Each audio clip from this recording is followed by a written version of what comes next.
Salut à toi, j'espère que tu vas bien, c'est Oiseau Bleu. On se retrouve aujourd'hui pour une nouvelle vidéo étude de cas sur un site e-commerce très intéressant qui réalise quand même pas moins de 1,2 million de visiteurs mensuels, ce qui est une belle performance, surtout pour un site qui est en soi assez basique. Mais vous allez voir, il reste quand même très intéressant. Alors ce site, il s'appelle tout simplement Popflex, que vous voyez à l'écran, donc Popflex Active. C'est un site très intéressant qui, donc là, comme vous pouvez voir, ça fait 5 minutes qu'on est là. On peut voir direct ici qu'on est à plus de 99 ventes, donc assez incroyable. Ça vend vraiment très fort. Donc pour ceux qui s'intéressent cet outil-là, j'en ferai une vidéo pour tout simplement vous l'expliquer parce qu'il est très intéressant. Il marche surtout sur Shopify et ça permet d'avoir un suivi en fait des ventes, de ce qui se passe sur la boutique. Donc c'est très sympathique, mais c'est pas le sujet de cette vidéo. Revenons un petit peu sur Popflex. Alors Popflex, ça a été fait par une nana, donc qui est assez intelligente, même très intelligente, qui a compris les concepts marketing, qui sait attirer du trafic, qui sait attirer du monde. On pourra reparler d'elle dans quelques instants.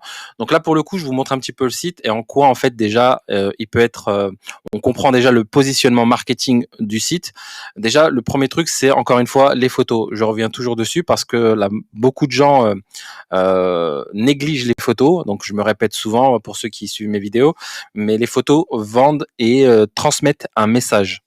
Et là, le message qu'on peut voir, c'est que, en gros, c'est encore une fois un site qui est dédié aux femmes. Donc, je n'ai pas vraiment fait exprès, mais pour le coup, avec Joa Brown, la vidéo d'étude de cas précédente.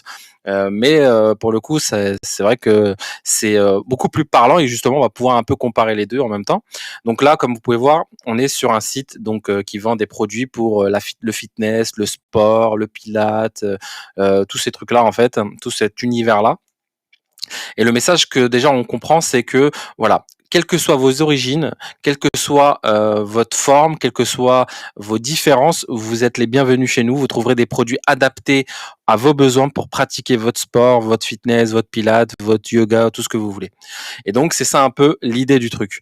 Donc comme on peut voir là, donc on a une nana qui est assez ronde, de type caucasienne. Là on a une afro un peu élancée, et là on a une asiatique aussi. Bon voilà, il y a un petit peu tout. Et le but c'est tout simplement voilà de rassembler.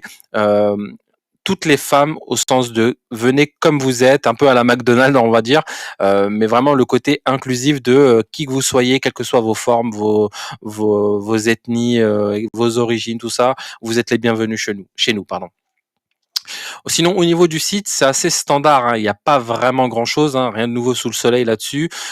Encore une fois, on est toujours sur de très belles photos. Là, pour le coup, il n'y a pas débat. Comme je vous le dis à chaque fois, les photos vendent. Donc là, surtout, c'est des mises en situation. On voit vraiment les détails des produits en plus. Donc ça donne vraiment envie. Et c'est aussi une des raisons pour lesquelles le site fonctionne bien. Ensuite, on voit aussi que les prix sont assez abordables, ce qui fait que forcément, bah, c'est accessible à toutes les bourses. Et ça, c'est un point. Sachez que le prix est un signal. Soit vous, en gros, vous excluez une partie des gens pour créer de la désirabilité, on va dire. Ouais, c'est comme ça. Ouais, bon, bref, vous avez compris. Vous créez du désir chez les gens.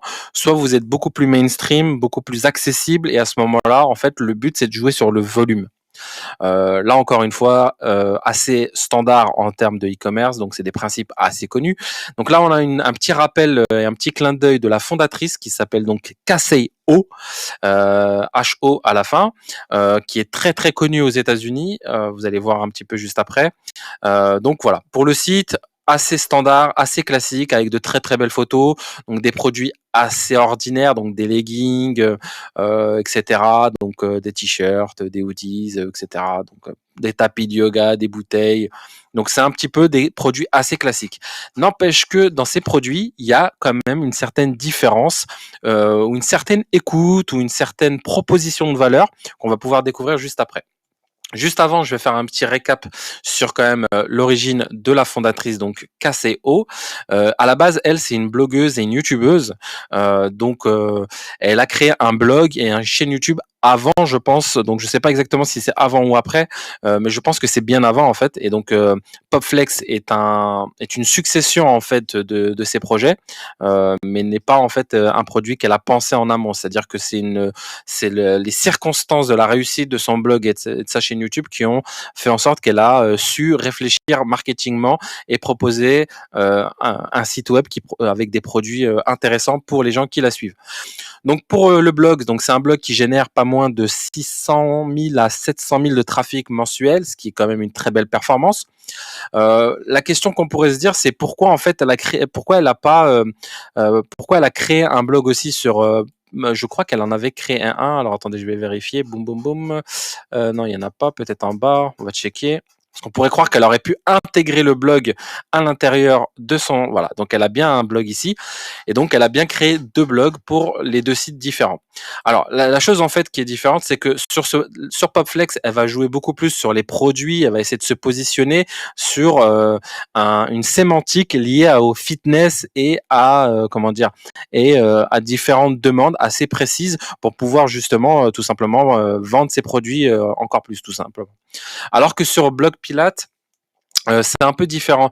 Là, c'est plutôt du personal branding, donc elle va beaucoup plus parler d'elle, elle va beaucoup plus parler peut-être de ses voyages, de ses recettes, de ses philosophies, de ses bad moods, de ses choses, de ses trucs, etc. Tout en restant bien sûr dans l'univers, voilà, de la blogueuse fitness, pilates, yoga, etc.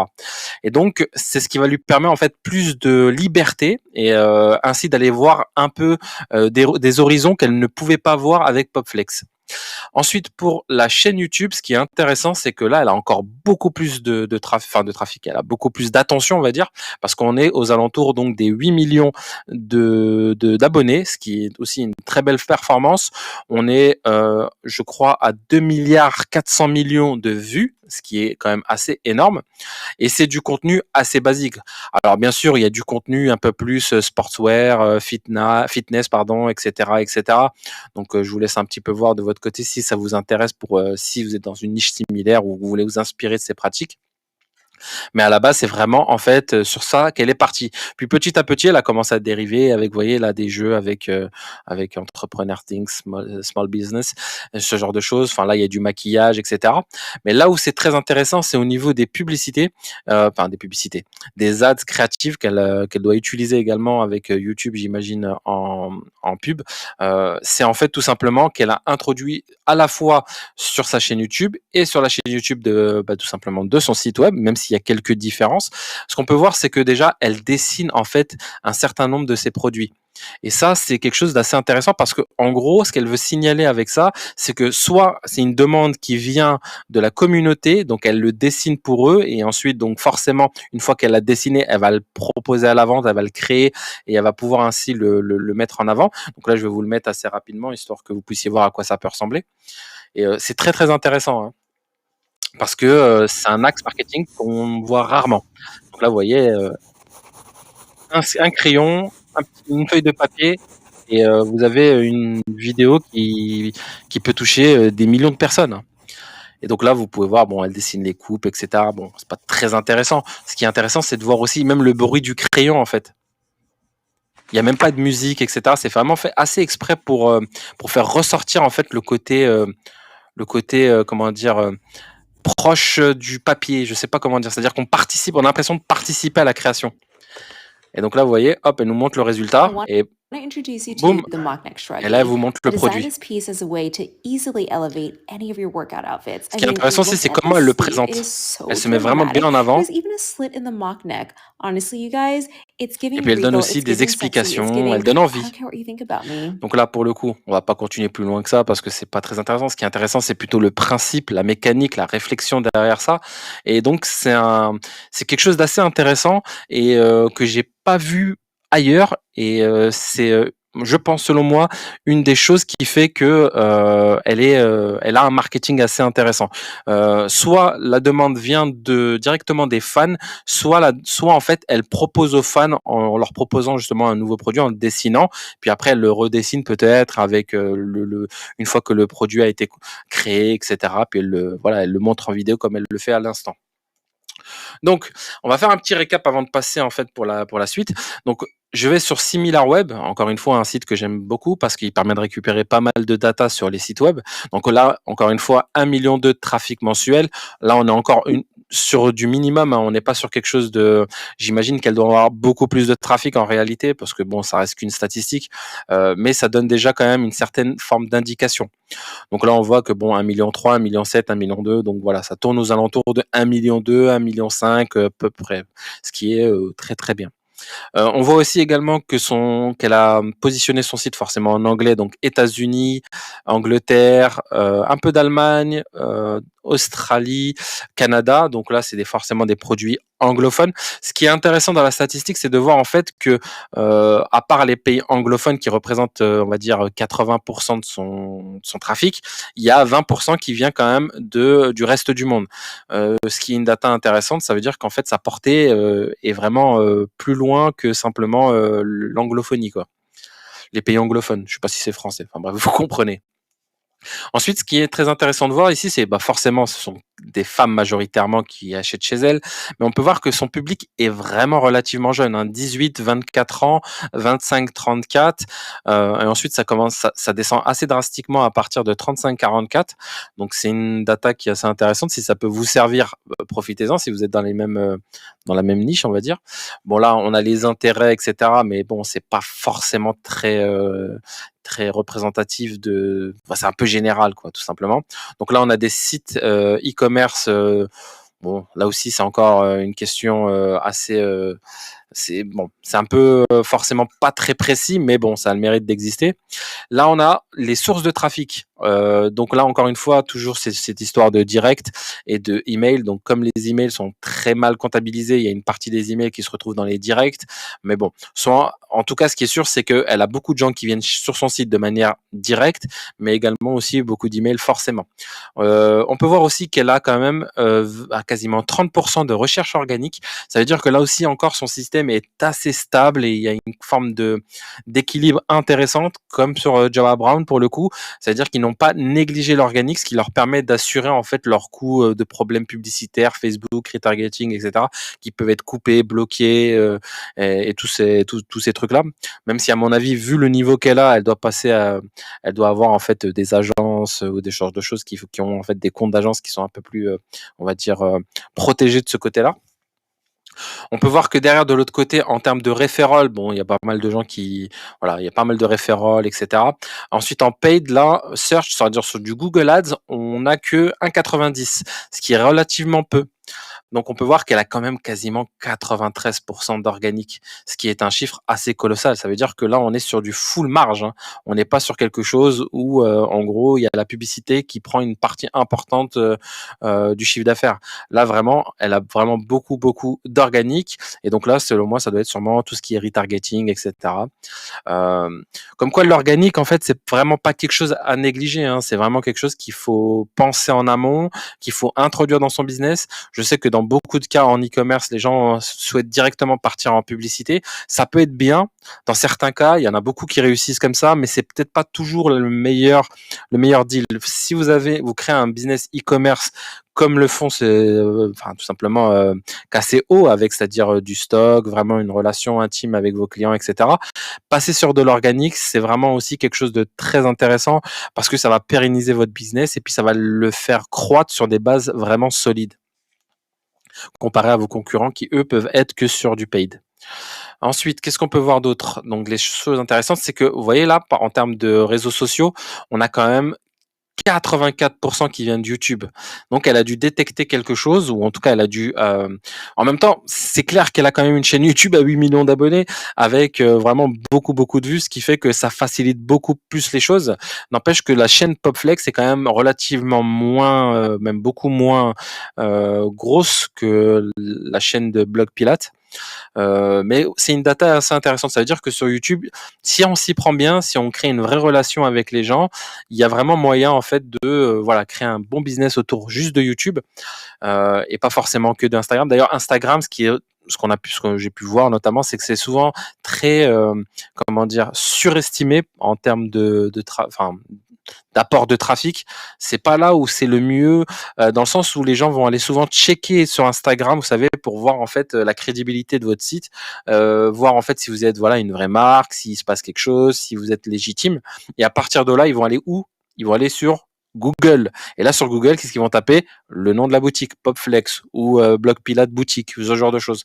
Et donc, quand vous comprenez ça, vous comprenez en fait que sur Instagram, vous devez créer de la crédibilité et ne pas forcément aller chercher du trafic à proprement dit. Ça veut pas dire que ça ne marche pas. C'est simplement que les règles de Instagram ont tellement changé que maintenant le trafic est quand même beaucoup plus différent. C'est-à-dire que Instagram, c'est beaucoup plus sur les stories, on va aller checker un peu les nouveautés, les nouvelles, etc., etc.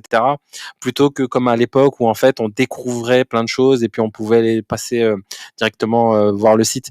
Donc bon, je sais pas, mais en tout cas, ce qui est sûr, c'est qu'Instagram a pas mal changé de ce point de vue-là et que le trafic vient surtout de YouTube, en tout cas pour blog, pour Popflex et Facebook dans une certaine mesure. Donc j'imagine que ça doit être du retargeting, un peu de voilà d'organique.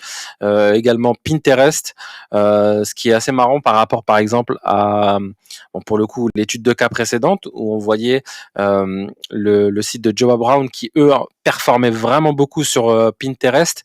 Leur audience était donc sur Pinterest, donc ils avaient détecté quelque chose qui était que leur audience de ce profil-là haut de gamme en sport, bah en fait c'était des gens qui étaient plutôt sur Pinterest.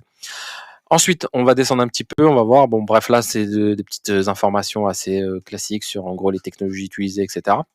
Ce qui est intéressant, c'est de voir un petit peu maintenant la chaîne YouTube de Popflex. Donc, comme vous pouvez voir, là, on est à 131 000 abonnés, ce qui est vraiment beaucoup, beaucoup, beaucoup moins.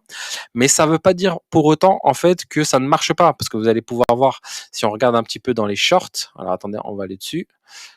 Voilà. Et donc là, vous pouvez voir que bon, on a des vidéos à 8000, 18 000, etc.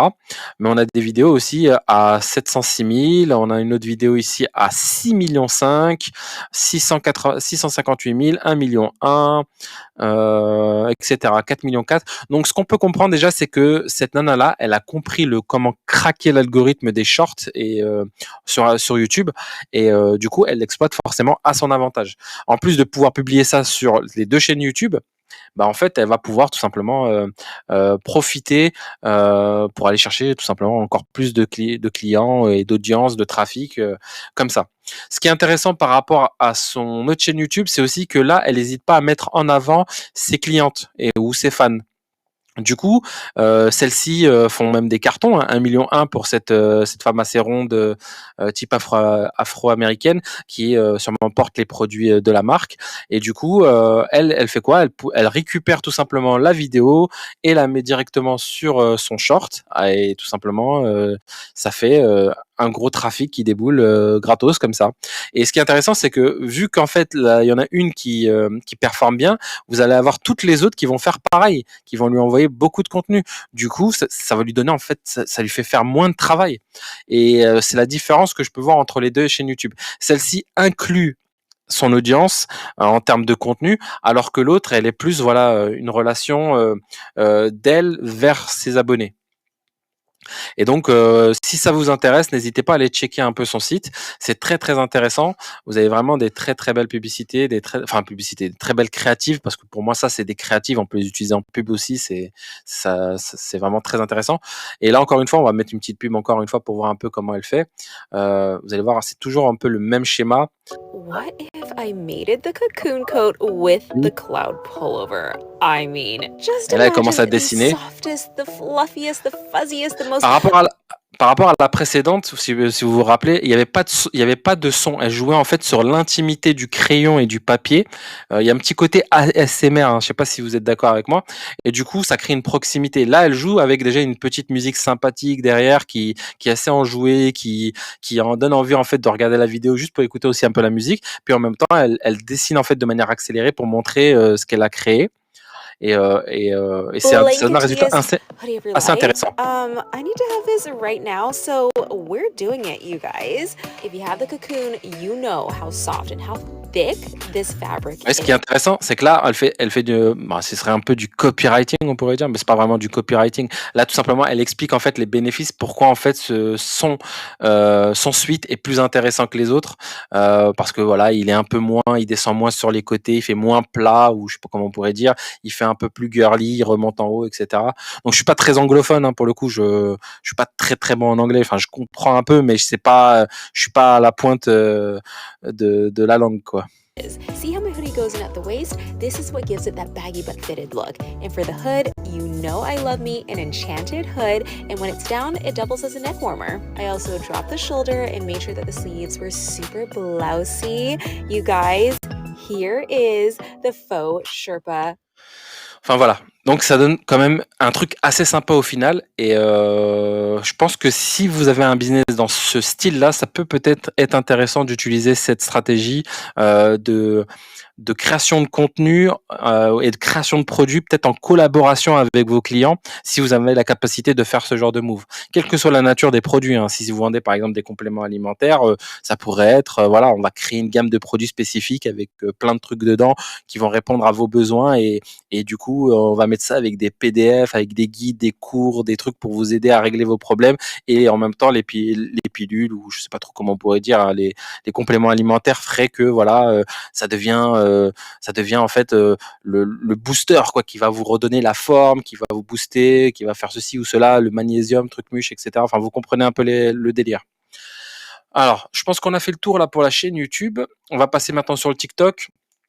Alors en soi, il est un peu moins, comment dire, il cartonne beaucoup moins, mais j'ai l'impression qu'elle a essayé un petit peu de l'utiliser. On voit qu'elle a 3,5 millions de j'aime, 151 000 abonnés. Cependant, quand on regarde un petit peu là les vidéos, bon, il y en a pas beaucoup qui performent, hein. On voit bien que l'audience n'est pas sur TikTok, mais ça n'empêche pas qu'elle continue à diffuser en fait ses vidéos aussi dessus, parce que tout simplement, si ça peut lui rapporter encore quelques clients, quelques visites, la faire connaître encore un peu plus, bah en fait, il y a pas de petites économies, hein, tout simplement. Allez chercher tous les clients que vous pouvez n'importe où. Surtout que là, il y a des outils sûrement qui permettent. Alors là, pour le coup, pour TikTok, je connais pas, mais je sais qu'il y a des outils qui permettent de publier sur différentes plateformes en même temps. Mais je pense que sur TikTok, ils ont dû les inclure. Ensuite, on a le Instagram.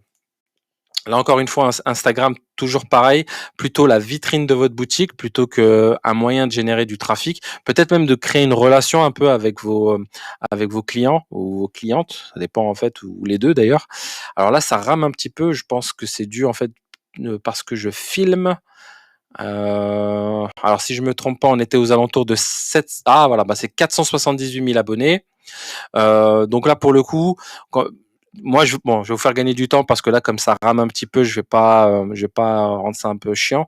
Ça serait tout simplement de vous dire que en termes de likes, de partage, de ce genre de choses, il y a vraiment pas beaucoup en fait de likes, de commentaires. C'est pas trop là-dessus où ça se passe. J'imagine que les gens arrivent directement sur l'Instagram, regardent les stories, regardent si en fait la boutique est légitime et à partir de là, bon, soit ils cliquent sur le lien, soit ils repartent et puis après ils réfléchissent et puis après ils tapent sur Google directement Popflex et puis ce qui expliquerait notamment le gros trafic qu'elle a directement sur en organique sur le SEO de leur boutique.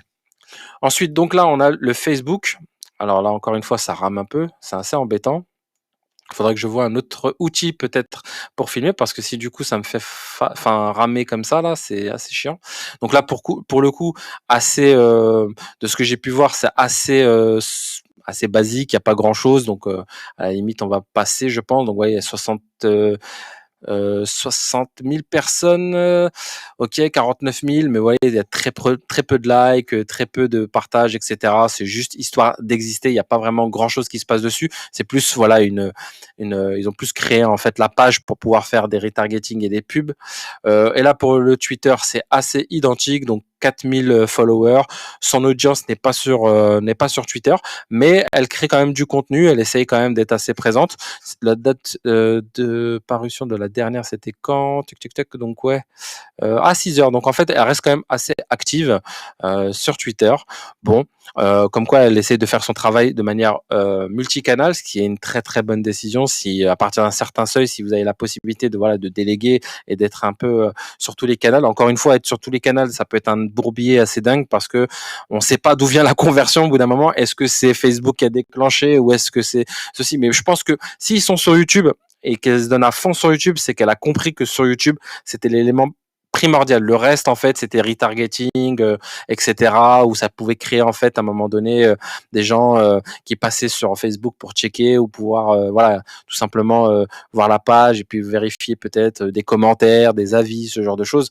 Mais en soi, le trafic, à mon avis, s'acquérit, enfin, elle le travaille, elle le récupère sur YouTube. Et ensuite, les différents canaux, eux, vont soit donner un petit côté, comment dire, une porte d'entrée de retargeting, soit voilà, faire de la réassurance, etc., comme Instagram.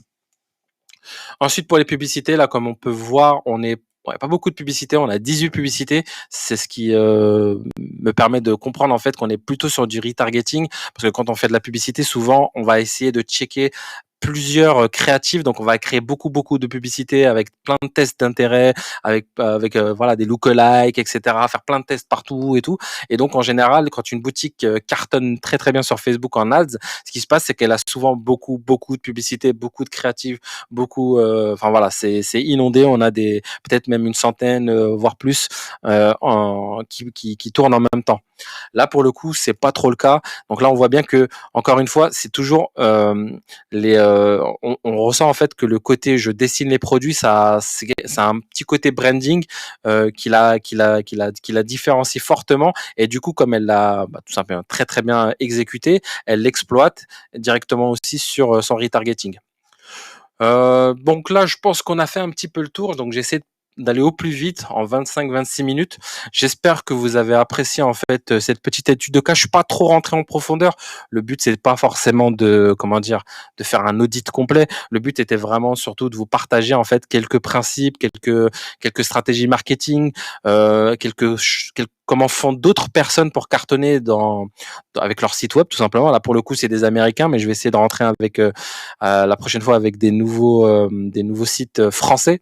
Comme ça, ce sera peut-être plus intéressant aussi, peut-être d'un point de vue cocorico. Donc voilà. Maintenant, si le e-commerce vous intéresse, le marketing, etc., bah, n'hésitez pas à vous abonner à la chaîne. Vous avez également la newsletter en bas si vous voulez avoir des informations un peu plus underground, un peu plus techniques, avec des cours, des études de cas peut-être un peu plus poussées, des informations plus que je ne partagerai pas sur YouTube. N'hésitez pas à vous abonner. C'est gratuit et puis en plus de ça, ça fait plaisir. Si vous allez pouvoir récupérer des infos intéressantes, profitez-en. Donc voilà. À partir de là, je pense qu'on a fait le tour. Je vous dis à la prochaine. Ciao les gars, salut.